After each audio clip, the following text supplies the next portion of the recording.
Hello, I'm playing around with Aromaz's CFL circuit, and was able to replicate it. Here's the circuit, which has 4 2N3055 transistors, 2N222, and I got this 12 volt battery over here, and this is the fluorescent tube.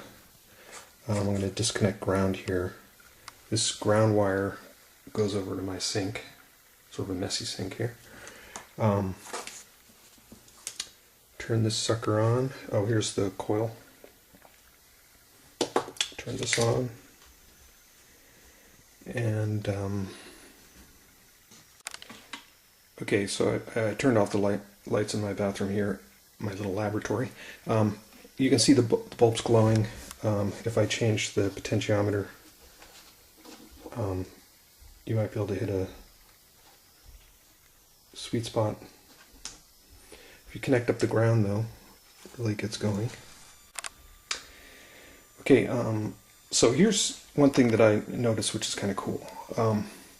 Where the ground is connected, the tube, I don't know if this will come up on the video, the side of the tube where the ground is connected has sort of a violet light. And I'll show you. I will turn this off, swap the tube around,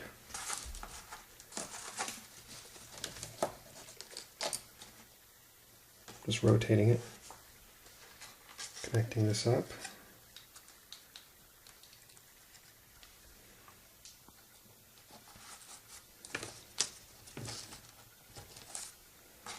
Turning this on again.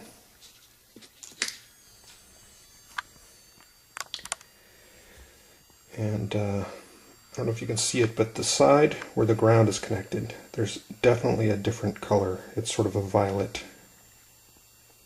The side that is coming from the coil, and this is the negative side of the coil, is more whitish.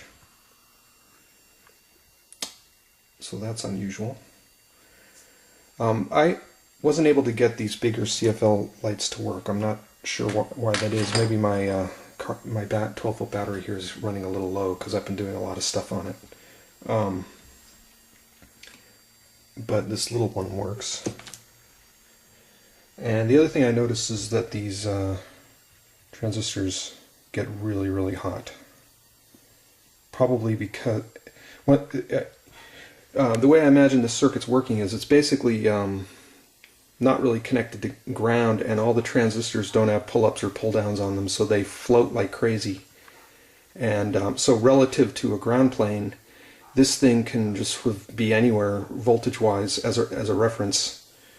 You connect the output of the coil to ground, and now it's serving sort of as a sine wave pump, moving a sine wave up and down the ground plane, and possibly pulling electrons from the ground. So as a screwy thing, I thought, hey, maybe if I hook up a sort of this big tinfoil capacitor to various places on the battery, you know, the plus side or the minus side, maybe it would do better, but I didn't really notice any effect, so the jury's still out on that. But the main observation here is, why is the light more violet on the ground side? Here's the schematic that I kind of crudely scribbled down from watching Lid Motor's video. This bulb that I have, I pulled out of some camping flashlight, and it's quite old, so maybe the weird violet effect is an artifact of sort of the age on this thing. I don't know what kind of gas is in here, or kind of a stain in here when it's off. Let me turn this on again and see. But there's definitely a violet colored light here.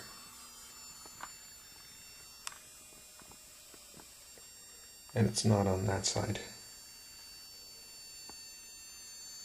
And it seems to follow the bulb as I rotate the bulb around. Interesting. Anyway, this is a very cool circuit. I think I can understand why he used 3 transistors, because he was worried about the load coming into the coil. And but even with 3, it still gets very, very hot on my setup here.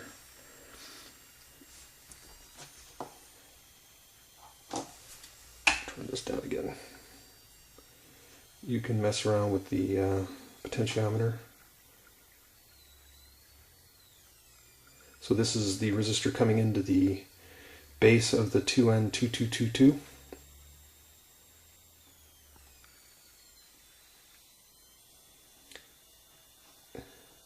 The other thing I did is I removed the rheostat, because the rheostat, I ended up always setting the rheostat sort of full on, and if you don't set it full on, if you try to sort of dial down the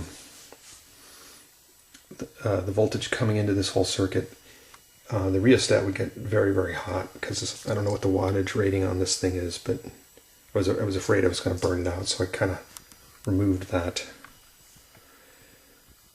Okay, so anyway, there's definitely, I've never been able to achieve this level of brightness from a 12-volt battery before, and I don't know what the current draw is. One thing that I'm worried about is if you put a current meter on here, there's a lot of AC. You can tell there's AC, and so any attempt to measure DC current won't really be a reasonable measurement. So here I'm holding a neon bulb. I'm not touching the wire on this side, and it lights up. So there's AC coming to the positive terminal. Sorry, and there's AC coming to the negative terminal. So this battery has AC banging on it, and it's probably doing odd things to the chemistry inside this 12-volt battery. But maybe it keeps it sort of balanced and charged. Who knows? But this light, the energy for this light is not easily countable. I think if you tried to use, because this is sort of an open circuit, you wouldn't be able to use normal electronics to figure out what's going on here. So this is